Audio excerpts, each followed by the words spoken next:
Yes, sir. We're gonna be reacting to some Tallahassee phobia. I'm pretty sure. You know what I'm saying? Like this right here is the phobia of just the water. I'm pretty sure. So let's get into it real quick.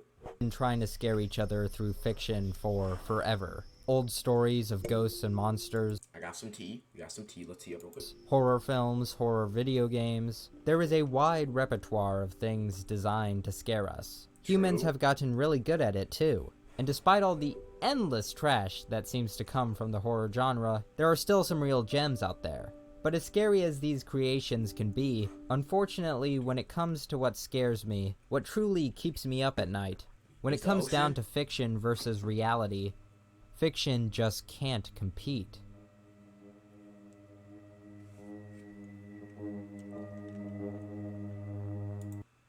This is terrifying. Like, but imagine you're just teleported here and you see this, bro. Like, I don't know what I would do. I'd be dead because I can't swim really well. I'm not made to swim. That's the most thing. That's why I think like thalassophobia is like one of the most scariest phobias because man was never really meant to venture out into the ocean. If we're being honest, man was never meant to go into the ocean if we're being completely honest and truthful with ourselves here, bro. Thalassophobia.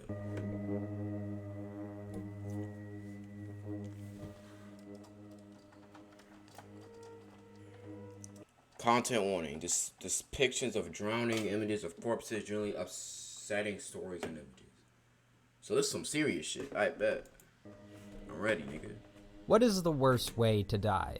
You might cite radiation poisoning or some obscure medieval torture, and those would be right to put high on the list. But a far more likely, and still considerably unpleasant way to die is drowning. Yeah. There's something eerie about drowning. People who drown often do so alone. People who know how to swim may be overconfident in their abilities, and are more likely to swim alone or beyond their physical capabilities. Unsupervised children especially are at a great risk, and it doesn't even take a large amount of water to drown. When people who That is true though. Like, there is some just different about drowning, but I don't think drowning is the worst way to die. Like, being skinned alive and other like torture methods are way worse than drowning, in my opinion.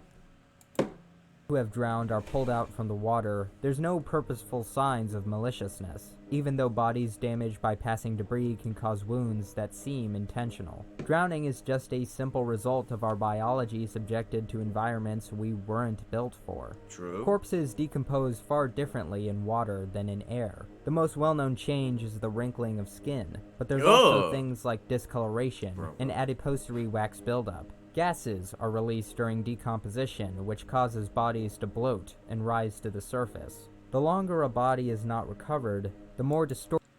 Jesus.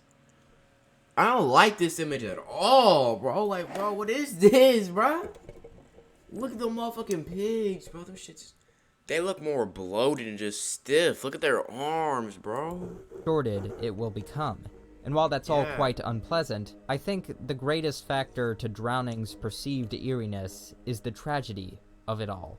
There's usually not someone or something to blame directly for the death. It's more often than not accidental. All it takes is one mishap, one small lapse in judgment, for fatal results. It's likely you've tried to hold your breath underwater just to see how long you could last. First you feel calm and collected. You might be able to do this for a few minutes maybe. You use this opportunity to dive deeper into the water. But sooner rather than later you start to lose energy. And then the pain starts. That awful, squeezing pain. You feel it in your chest, in your throat. You start to feel dizzy. Your brain starts screaming at you that you need to ascend, and ascend quickly. Maybe you've gone down a bit too far, and you look above and realize that you might be in trouble. You start swimming, you let the last of your air out, and then the panic sets in. It seems you can't ascend fast enough. You're literally in too deep. This is it. But if you're listening to this video right now, it means you made it. That experience is frightening, yet I've never done that. I've only done that in a pool, where it's much safer because there's other people that can help, other people that can save you and shit. You got lifeguards, but I've never done that in the open ocean. I've never been dumb enough to try to do that in the open ocean where if I'm far away from everybody else, I'm fucked. Like, if I can't ascend to the surface quick enough, that's my funeral. I'm dead. I'm gonna die drowning from water. Like, that's not good. Yes, but if you're smart, you never do it in places where there's serious danger. Exactly. You'll either do it around people, in a public pool, or in a relatively shallow body of water. But in places where someone is really in too deep, in scenarios where someone is truly trapped, I can imagine that the panic you feel while voluntarily holding your breath for a bit too long isn't even 1% of the terror one feels when they are truly trapped and drowning. In 2013, a Nigerian tugboat sunk with 12 seamen on board. After it had... I've heard the story, bro. It was a Nigerian tugboat, and it sunk, and one guy, he was literally, like, trapped. I watched a real-life lore video on it. The nigga was trapped in, like, the tugboat. The nigga was literally trapped in a tugboat, and he just had to hear the sounds of sharks feasting on his homies, and there was only a tiny sliver, a tiny pocket of air that he could breathe in. And he had to live in that condition for, like... Bro, I need to look this shit up, bro. How long did that nigga have to, Nigerian...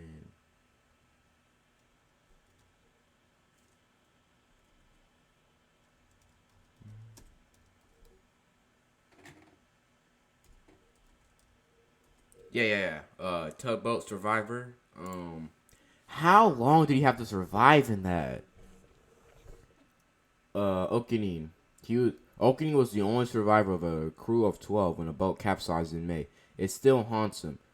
In addition to being a saddened with survivor's guilt, there are some Nigerians who believe he saved himself through black magic. The Jason-4 was resting on a seabed upside down at a depth of about 100 feet. So this is his name. Okay, Enin. Alright, so how long did Okenin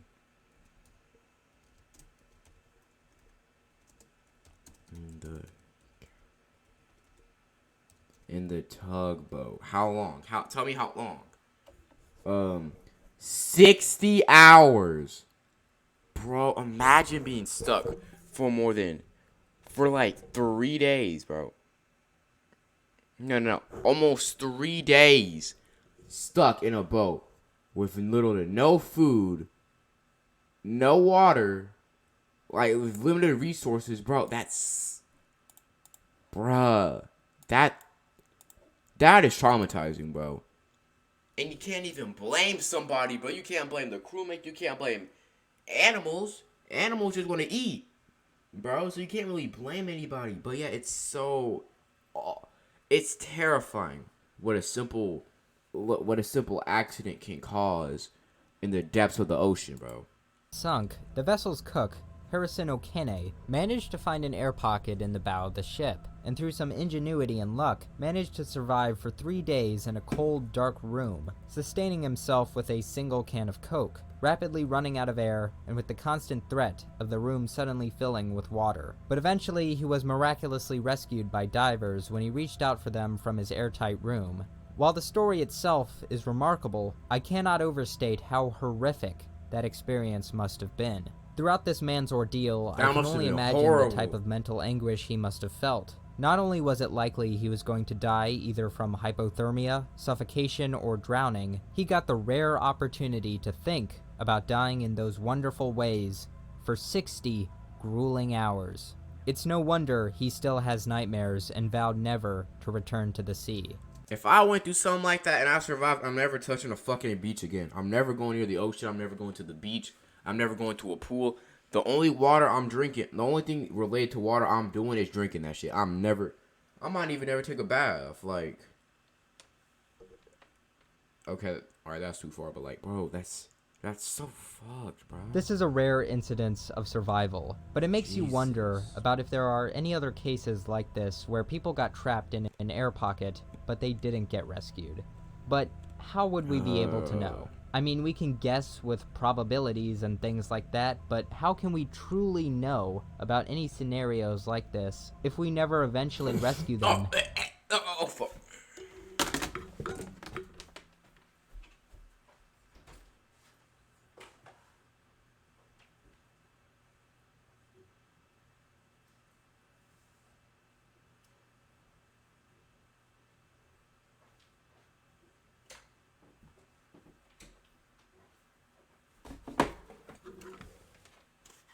I had to spit some out.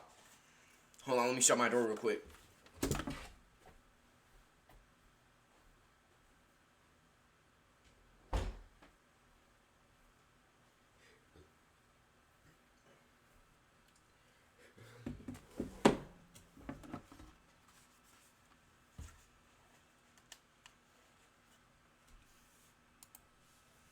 And hear their story.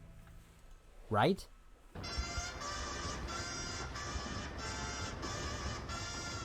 What the fuck happened here? Pearl Harbor. When the Japanese attacked Pearl Harbor, they destroyed or damaged 19 ships. One of those ships was the USS West Virginia, which was struck by torpedoes 7 times and sunk.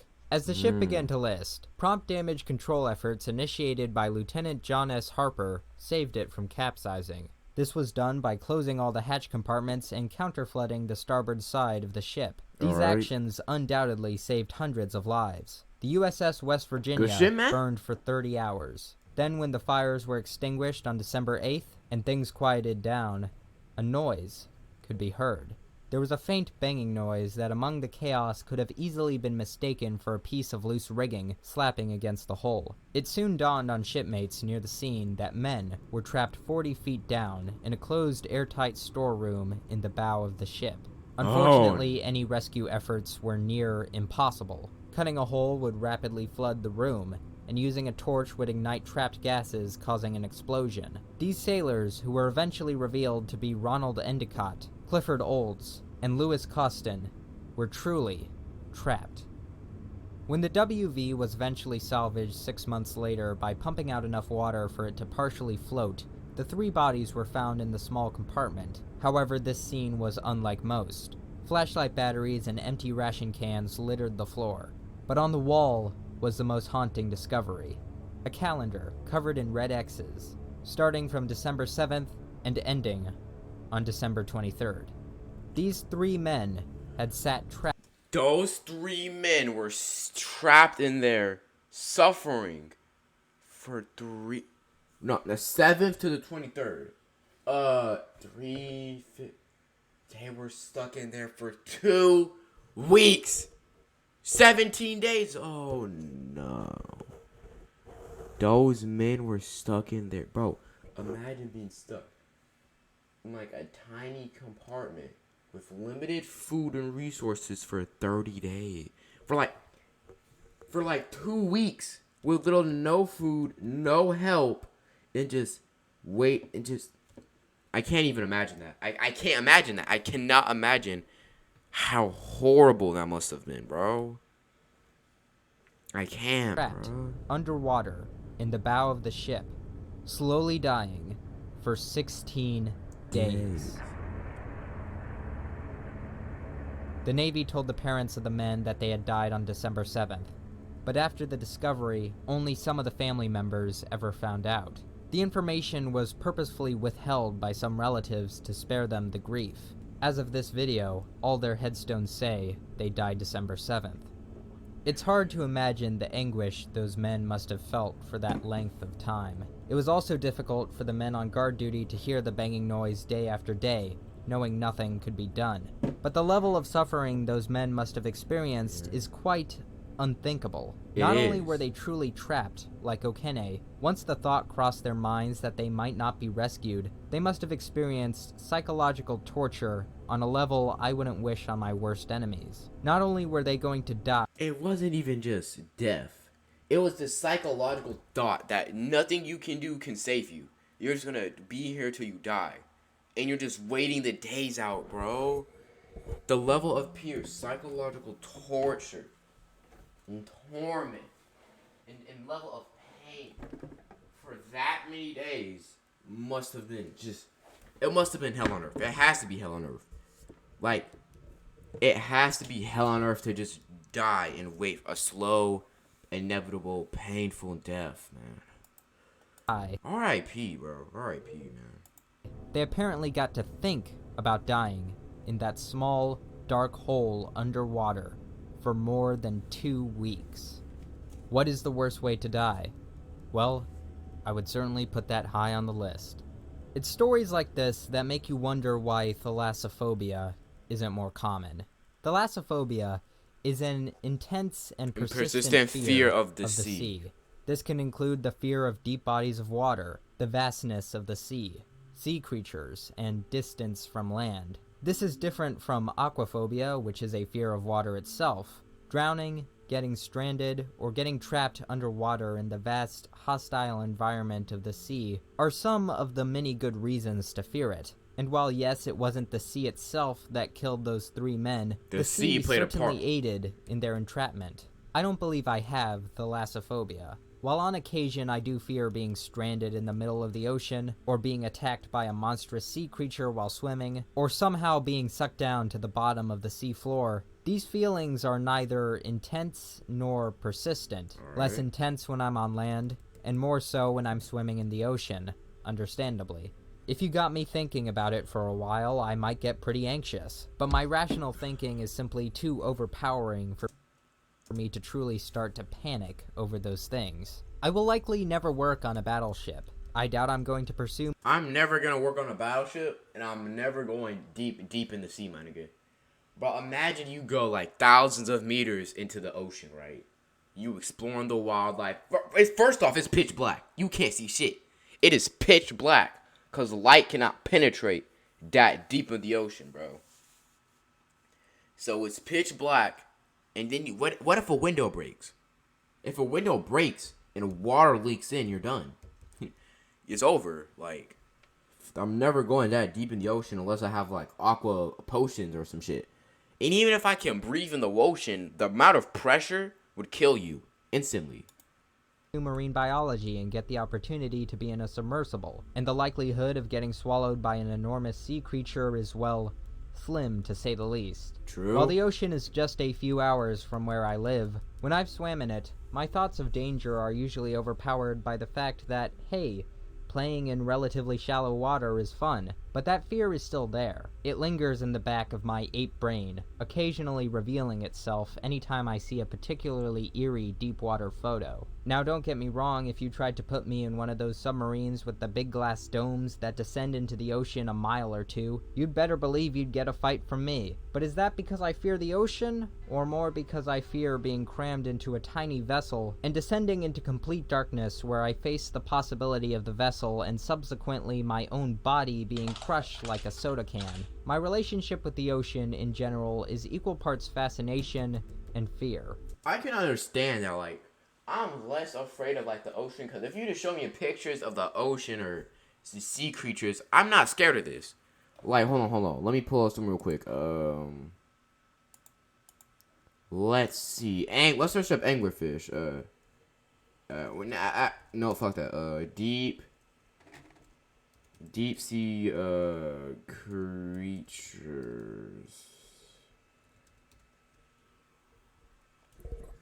Deep sea creatures. Viper, fish, frilled shark.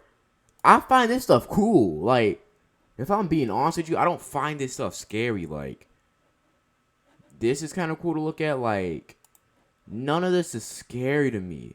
It's more so just being crammed in like a tight space where I can't move, and then being just in the middle of darkness where one slip up and I'm being drowned and crushed by the ocean's pressure.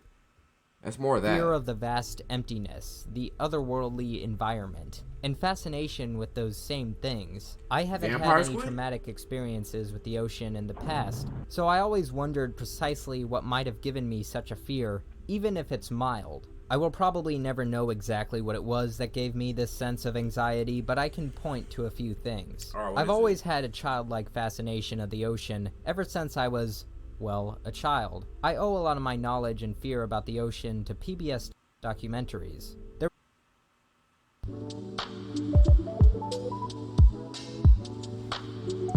We skipped those. Series. There was something about exploring those deep, isolated areas with strange, futuristic technology and completely alien creatures that really roped me into whatever was happening, which was quite a feat, considering I was a very distracted Bro, child look in at most of the this, bruh.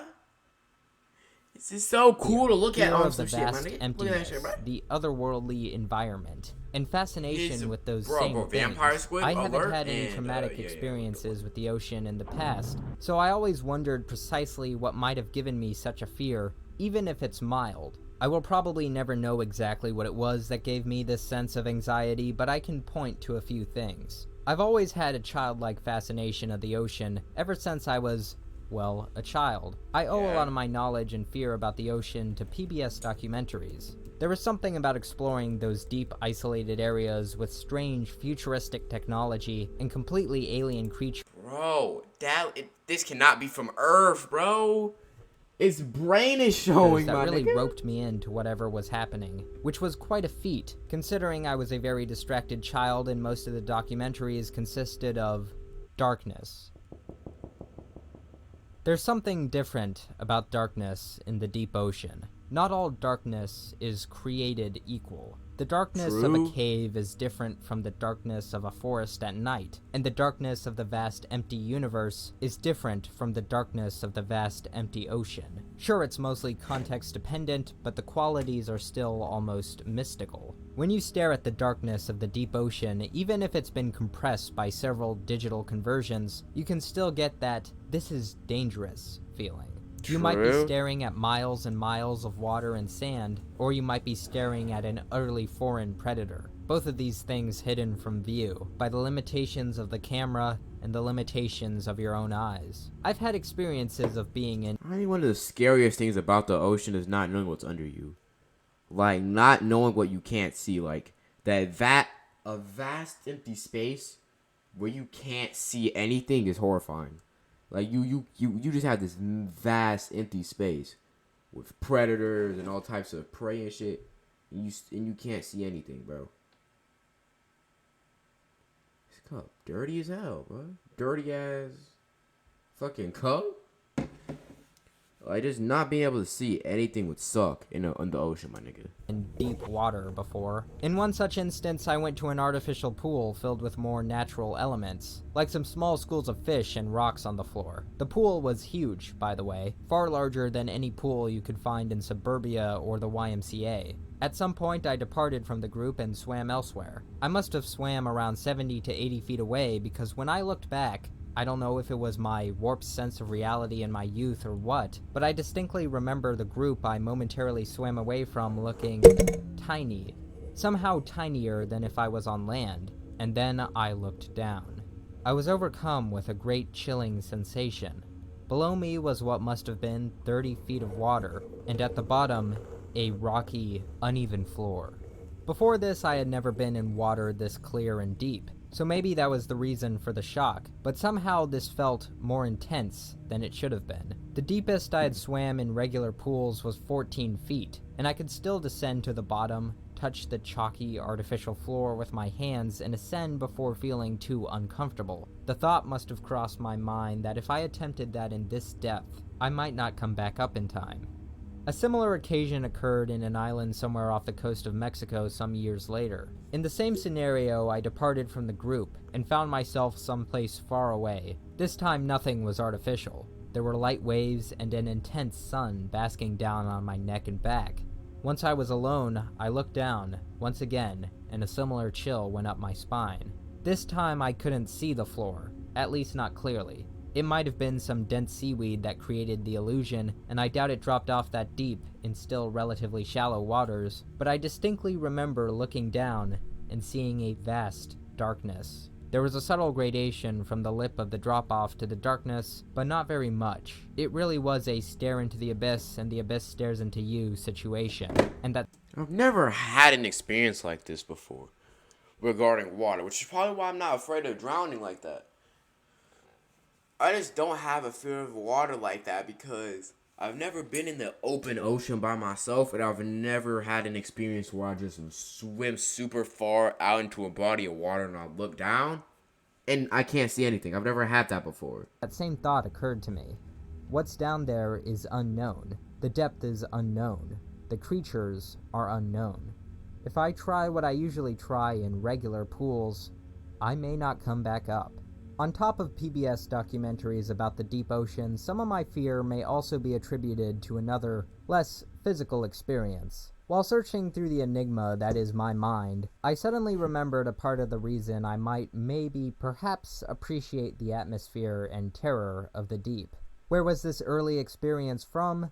That's right, from LEGO again. Back in 2010, LEGO launched a short-lived Atlantis theme. Being a bored, internet-savvy 9-year-old, I often peruse their website. Not to buy anything, I would if I could, but to look at all the new sets, videos, and short video games. One such piece of media was an animated short film and interactive video game combination. And on the second section of the video game, once you got past the crabs, was this.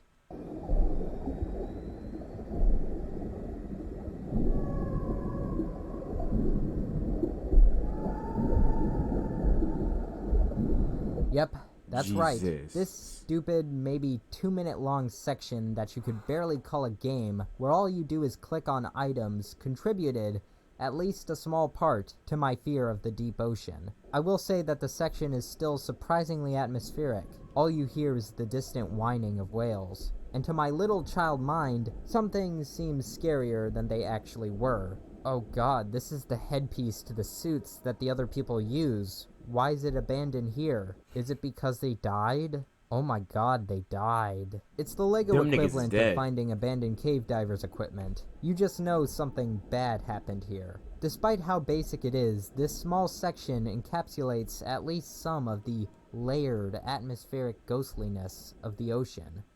The ocean is a different planet, and an inversion in many ways of being on land. On land, we are generally obsessed with ascending, climbing mountains, constructing taller and taller buildings, getting so high that we ended up leaving our atmosphere. But in the sea, we're primarily concerned with descending. If Mount Everest is at the top of the world at 29,000 feet, then the Mariana Trench is at the bottom of it at 36,000. Although the tallest mountain in the world from base to height is not really Mount Everest, but Mauna Kea at 33,000 feet in Hawaii, if you count its underwater base. The ocean is home to all kinds of geological formations that dwarf even the most extreme on land. It's easy to forget just how vast, deep, and empty the ocean is. Most people know that the ocean covers 70% of the world's surface, and makes up 97% of the world's water. That's something you learn in elementary school. But it's hard to truly understand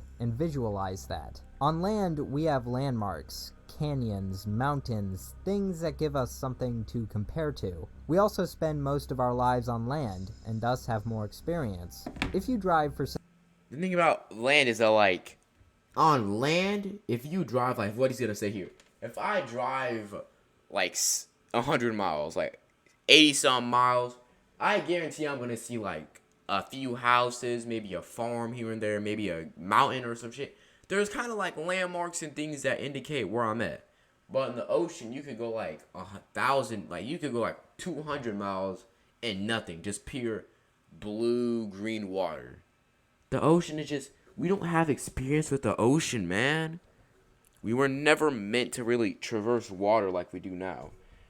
Like, even with all this new engineering and technology we've introduced, the ocean can still just destroy hundreds, if not thousands of people. I think that's the scariest part about the ocean, just traversing an environment we were never made or built for. 7 hours straight, you may be able to cover around 500 miles. Even in sparse areas, you'll still see fields, trees, and rock formations. Things that as you pass can give you a sense of scale. But the ocean is just one enormous carpet of blue. Repetitive patterns of waves that seems endless. If you've ever traveled on the ocean for a while, on a cruise ship or some other vessel, you can look out and get some idea of the sea, but really you're only looking at a small part. The sea quickly disappears from the curve of the earth, and without any landmarks, it's hard to tell how far you've been. The pattern of the waves doesn't change. The horizon never wavers. It's almost like you never moved at all.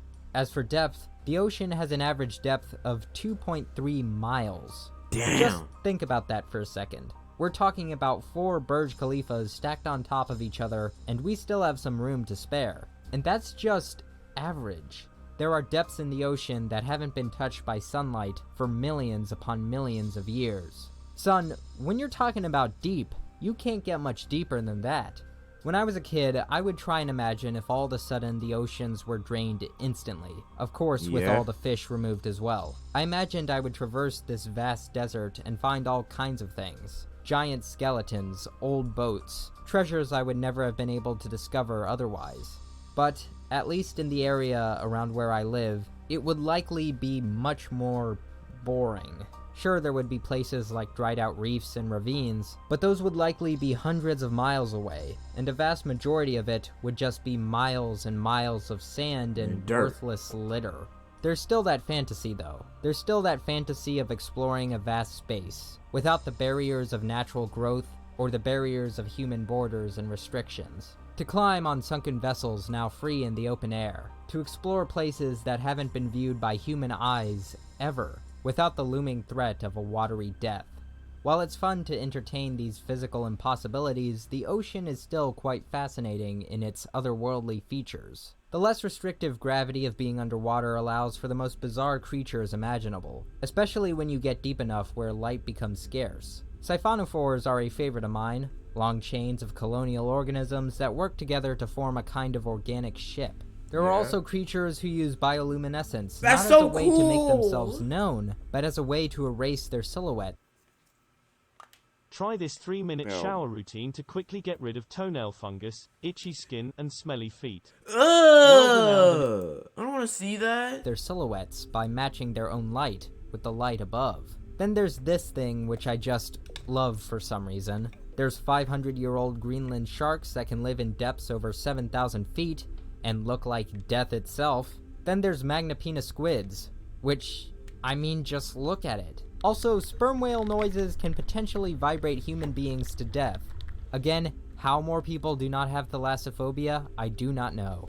There's all kinds of things to learn about the ocean. Marine biology, ocean topography, shipwrecks. It really is the final frontier on Earth, as they say. And there's a whole bunch of people who can teach you about it. There's a lot of great videos on YouTube about the ocean to really get invested into. From National Geographic documentaries to David Attenborough. But unfortunately, as with anything intriguing, there is also lots of clickbait surrounding the deep ocean. And with clickbait comes endless bullshit. There's this one pretty high production channel whose thumbnails are kind of off, but at least they sort of eventually show something similar to what's in the thumbnail. But then you have stuff like this. Top 10 Jack found 2020. Yeah, Cap. This statue is never seen in this video. There isn't even a mention of an underwater statue, period. That certainly suggests that something crazy was going on. As it appears, there's a man being pulled out of a sunken ship. Okay, that is a plane, and this is a dummy. Come on, man. And it seems as if the man here is mummified. And is there any chance that the guy being rescued is still alive? Is he still... Bro, if you pass the age of 10 and you fall for this shit, that's your own fault, my nigga. You cannot be falling for shit like this, bro. Still alive? Gee, I don't know. Are mummies typically alive? This video is probably my favorite thing I've discovered in my research. While yes, the video is filled with blatantly false information, my favorite part of it is just the utter disaster that is the editing. I swear to God they use every single transition effect they could possibly have in their editing program. Why do they put a graphic of the Titanic in front of another image of the Titanic? Just choose one. Whatever it is, if there's a red circle and a creature that looks like it's straight out of a cartoon, it's probably clickbait. Yeah, it's probably fake. It's hard to overstate just how ill-equipped our bodies are for the ocean, especially the deep ocean. Your sense of direction is distorted. The pressures are unlike anything on land, and of course, breathable air is non-existent. The environment is simply too hostile for our biology. Underwater cave diving provides us plenty of examples of the disorienting terrors of the deep.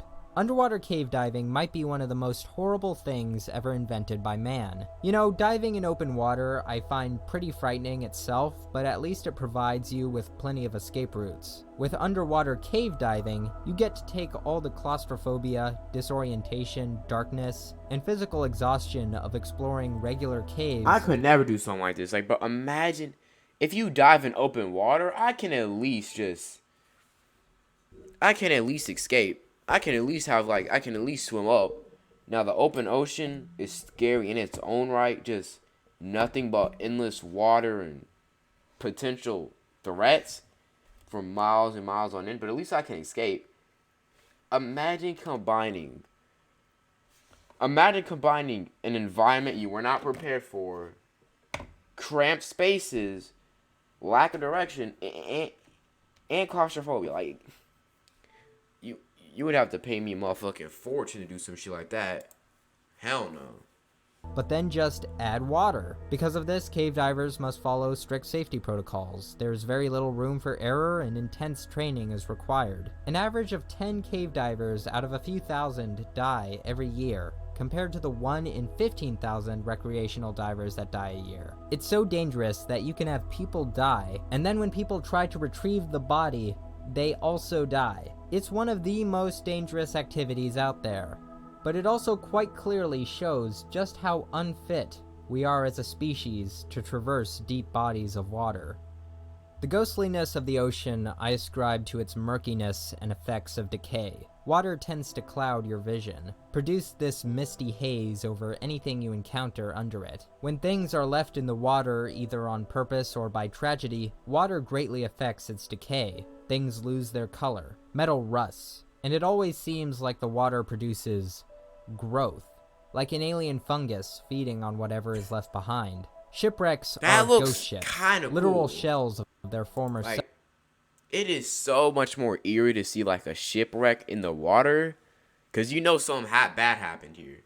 You know a few people died, maybe the ship capsized. You know something bad happened here. It's like, just look at that, bro. Let's go back, bro. Look at this, bro. That should look alien, my ourselves. And if the ship had enough people on board and sunk in a hard-to-get-to location or position, the answer to, are there still bodies in there, is usually yes. Many people describe this additional fear of man-made underwater objects as submechanophobia, which sounds like a fake word, but for the reasons I just mentioned and more, I can totally understand this fear. Even a chain going down into the water and slowly fading from view as it descends can send chills up the back and produce all kinds of images in the mind. There's the rational reason that when diving around large man-made objects, there's always a risk of getting trapped or crushed. But there's also that sense of eeriness. Who did this object belong to? What was the story of how this thing got lost down here? Was it simply lost by accident, or was it involved in something much more deadly? Shipwrecks and other man-made objects lost underwater are ghostly. On a surface level, they represent the forgotten, the dead, the decaying, a signal of danger. But on another level, underwater technology no longer serving its purpose signifies humanity's failure to conquer the sea. Serving its forgotten, the dead, the decaying, a signal of— What is this, bro? How big is this, bro? Imagine you just diving, you see this. I'd be scared as fuck, bro, seeing some big ass shit like this. What is the story behind this? Like, who made this? What was its purpose, and why is it in the ocean, bro? Of danger. What happened but here, on another nigga? level, underwater technology no longer serving its purpose signifies humanity's failure to conquer the sea. We can't swim to the depths, no matter how hard we try, and even if we could, we would be crushed gradually by the pressure. It's an inaccessible world, only recently made accessible by advanced and even still delicate technology. It doesn't help that people purposefully make the depths scarier for everyone either, such as this Jason statue placed 120 feet underwater in the cold and dark pit of a water-filled iron mine, or the hundreds of creepy underwater statues you can find that were put there because, you know, why not? It's hard. Bro, whoever be putting that shit there, what's wrong with you, my nigga? Niggas go this far to scare other niggas and shit, bro. Like, you literally dive there. You see some Jason. You see some statues, bro. Like, who is going out that way to scare people? I don't get it, bro. Like, going to this length to scare people is petty.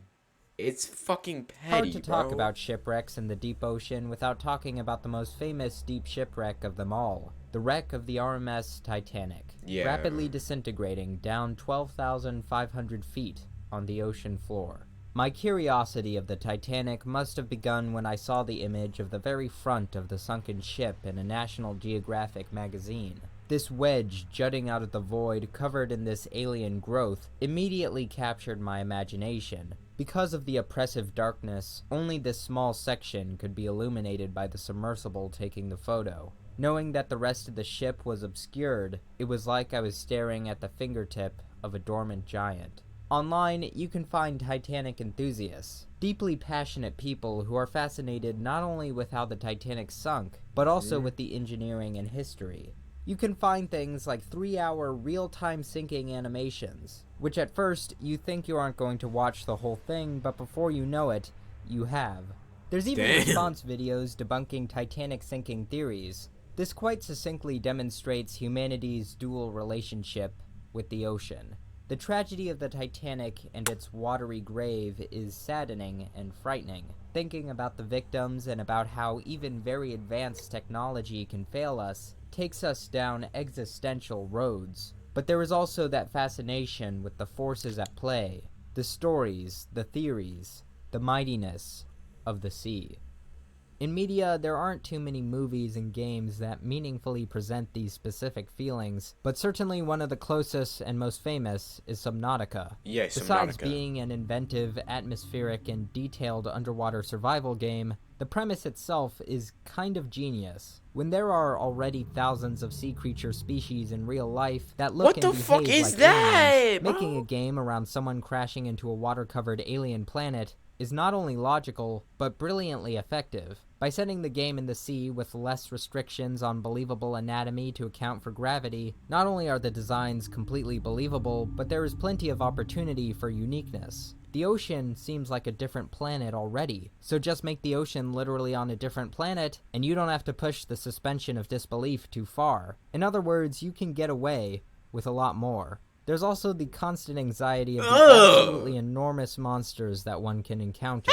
In Earth's ocean, there are and have been creatures on a similar scale, such as the blue whale, megalodon, and my personal favorite, giant squid. Isn't the blue whale isn't the blue whale the biggest thing that has ever existed? It was bigger than the dinosaurs. It was bigger than the apatosaurs, the Argentinosaurs. The blue whale is the biggest animal in history.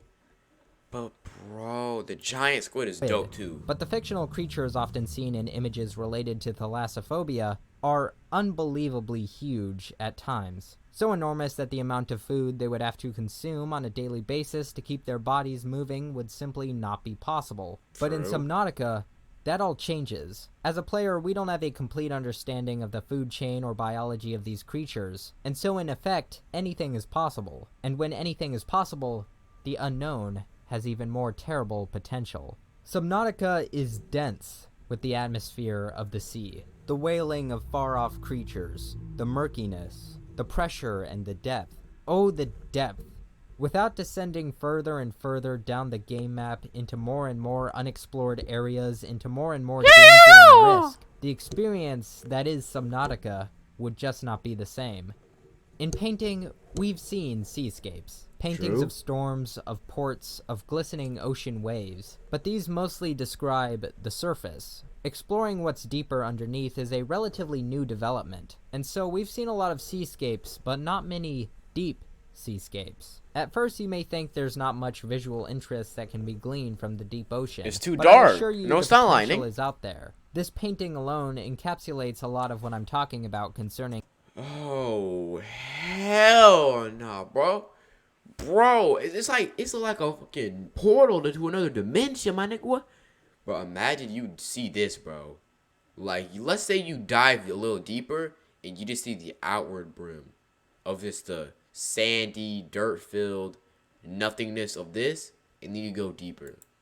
That'd the be Thalassophobia. horrifying, bro. This huge hole swallows nearly the entire composition. It descends to an unknowable depth. The tiny diver gives a sense of scale, but the most frightening thing is that not only is this hole vast, it exists in a landscape that is equally as vast. I didn't even see that, nigga. Look at how small the diver is compared to this. And desolate. As much as colorful reefs are a part of the sea, so are the great stretches of watery void. This sense of void can also be demonstrated by the work of Hunter Killer on DeviantArt, whose submersion of giant machines in gaping chasms of water are a masterclass in scale and dominating compositions. Damn. Easily the most fascinating and frightening thing about the art, ocean nigga. is just how unknown it is. After all I've talked about, it makes sense that 95% of the ocean is unexplored. Our bodies are completely unable to traverse it in any meaningful way, and our technology, while astonishing, is still severely limited. While we have sort of mapped the surface of the ocean to a resolution of 3 miles by sonar, these maps are not even close to the kinds of detail we have on land. Like, every time there is a dive to a really deep area, we find a new species. It's insane. The Challenger Deep, located in the Mariana Trench, is the deepest known point in the ocean at 36,200 feet. Deepest known. James Cameron, you've been to the deepest place on the planet. You funded and advanced deep-sea technology. There's practically real aliens down there. Why the hell are you working on 4 Avatar sequels? Jesus. The ocean is a place that won't give up her secrets easily, but it is more than ready to be explored. And it would be nice if we keep it, you know, clean. We've got sunken World War II ships that are slowly but surely leaking pollution into the water. Yeah. We got giant islands of trash, oil spills, Ugh. you know, bad things. I don't mean to get all political, but maybe let's not needlessly waste things and dump them into Bro, this is sad, bro. How much we've destroyed our planet, bro. We need to do better, bro. Isn't there like a garbage patch just size of like Texas in the Pacific Ocean?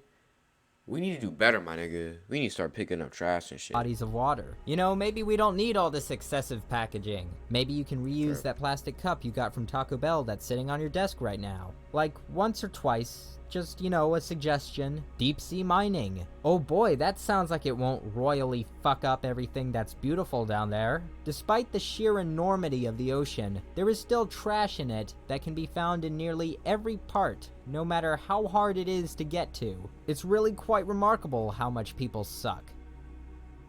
The majesty of the ocean can be appreciated in a small part by the things we see online. For someone without thalassophobia or even a hint of it, it may seem odd that a barren picture with a few shades of dark tones can... Bro, it's like the ocean is so scary and frightening, but also beautiful, though. Even if the ocean is terrifying as hell, in many regards, we should still try to take care of it. Maybe recycle, reduce, reuse, recycle, as they say. And produce anxiety. But it's only a reminder. Cameras can't do justice to the terror of staring into those deep, dark blues while being vulnerable in the open ocean. Without that fear, would the sea really be the same? You may have heard religious people refer to the fear of God, and this might refer to fear of divine judgment or punishment, but they might also be referring to fear as a sort of sense of respect, of awe. There are many good self-preservation reasons to fear the ocean, but there are also many good reasons to appreciate it. Once I've gotten over those initial instincts, I began to fear the ocean the same way I fear the vastness of space, as being part of something so large and mighty that I could never possibly hope to get a full understanding of it. If you're a good swimmer, you may find yourself separated from the pack in a part of the sea others have strayed away from. You may look down and see the depths, descend beneath the water, and hover there like a balloon in the sky. The true soul of the ocean is around you. All you have to do is look out. Hey, yo, WVid, but that shit was heat, my nigga. Solar Sands, goated ass video, my nigga. You know what I'm saying? But like, peace out. You know what I'm saying? Really good vid. I'm gonna post this on YouTube, so you know what I'm saying? Like,